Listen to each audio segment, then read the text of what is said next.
এই সুশীল সমাজগুলোকে একটা একটা ধরে কাউকে খাওয়াইতে হবে, নইলে এই সমাজ শেষ হয়ে যাবে। এগুলো এক একটা বাচ্চা, এক একটা ভারতীয় দালাল। হাদি ভাই, এই হাদি ভাই আপনারা, এই হাদি ভাই আপনাদেরকে আমি এই সালামটা দিলাম, আপনারা আমার সালামটা গ্রহণ করেন। ধন্যবাদ। আজকে 3 দিন পার হতে চললো, এই সোশ্যাল মিডিয়ায় এই সো কল সুশীল সমাজরা চুপ। একটা বিড়াল মরলে, একটা কুকুর মরলে ওদের বুক ফেটে যায়। আপনাদেরকে একটা কথা বলি, সঙ্গ দোষে লোহা ভাসে। আপনারা আমাকে দেখে অভ্যস্ত, কিন্তু শুনে অভ্যস্ত না। এই সুশীল সমাজগুলোকে একটা একটা ধরে কাউকে খাওয়াইতে হবে, নইলে এই সমাজ শেষ হয়ে যাবে। এগুলো এক একটা বাচ্চা, এক একটা ভারতীয় দালাল। আজকে আপনারা শপথ নেন, এই বাংলাদেশে যে কোনো দোকানপাটে ইন্ডিয়ান প্রত্যেকটা প্রোডাক্ট বয়কট করবেন এবং এই সুশীল সমাজ, এই সকল শিল্পীদেরকে ধরে রান ধরে ফেলে ফেলবেন। আমার দেশকে বাঁচাইতে হইলে এই সুশীল সমাজগুলোকে একটা একটা করে শেষ করতে হবে।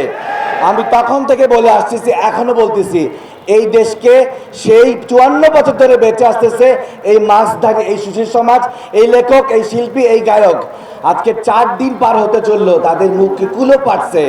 এই বাচ্চাগুলোকে দেশ থেকে বিদায় না করা পর্যন্ত আপনারা কেউ শান্তিতে থাকবেন না। ধন্যবাদ। আমাদের হাদি ভাইদের জন্য সবাই দোয়া রাখবেন। আল্লাহ হাফেজ।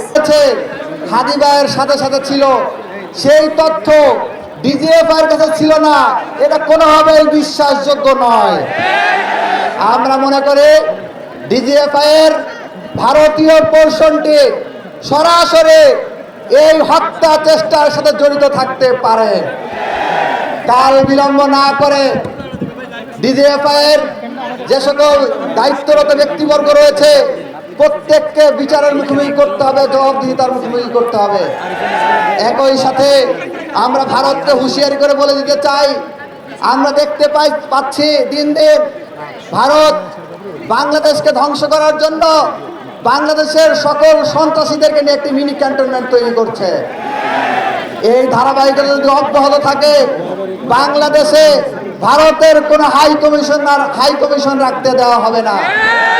এই সংক্ষিপ্ত কথা বলে হাদি ভাইয়ের সুস্থতা কামনায় দেশবাসীর কাছে দোয়ার আহ্বান জানিয়ে আমার সংক্ষিপ্ত বক্তব্য এখানে শেষ করছি। সবাইকে ধন্যবাদ।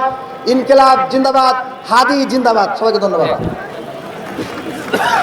প্রিয় সংগ্রামী বন্ধুগণ, সময় স্বল্প, আমরা প্রত্যেকের স্বল্প কথার মধ্যে আজকের আমাদের বক্তব্য শেষ করব।